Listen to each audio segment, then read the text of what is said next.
Brood of the Witch Queen by Sax Rohmer. 1. Antony Ferrara. Robert Cairn looked out across the quadrangle. The moon had just arisen, and it softened the beauty of the old college buildings, mellowed the harshness of time, casting shadow pools beneath the cloisteresque arches to the west, and setting out the ivy in stronger relief upon the ancient walls. The barred shadow on the lichened stones beyond the elm was cast by the hidden gate, and straight ahead, where between a quaint chimney stack and a bartizan, a triangular patch of blue showed like spangled velvet, lay the Thames. It was from there the cooling breeze came. But Cairn's gaze was set upon a window almost directly ahead, and west below the chimneys. Within the room to which it belonged, a lambent light played.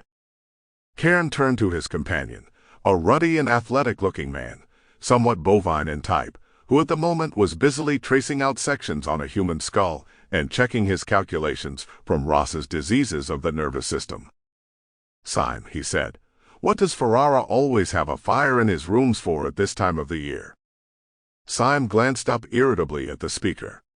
Cairn was a tall, thin Scotsman, clean-shaven, square-jawed, and with the crisp light hair and gray eyes which often bespeak unusual virility. "Aren't you going to do any work?" he inquired pathetically. "I thought you'd come to give me a hand with my basal ganglia. I shall go down on that, and there you've been stuck staring out of the window." "Wilson, in the end house, has got a most unusual brain," said Cairn with apparent irrelevance. "Has he?" snapped Syme. "Yes, in a bottle. His governor is at Bart's. He sent it up yesterday. You ought to see it." "Nobody will ever want to put your brain in a bottle," predicted the scowling Syme, and resumed his studies. Cairn relighted his pipe, staring across the quadrangle again. Then, "You've never been in Ferrara's rooms, have you?"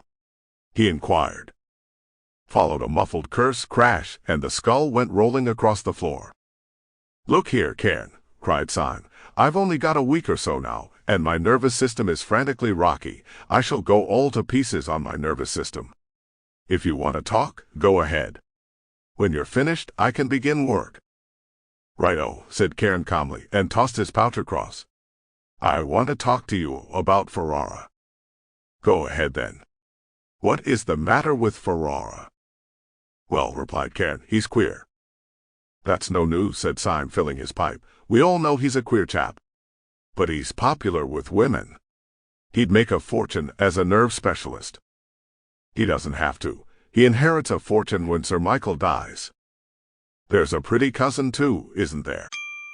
Sample complete. Ready to continue?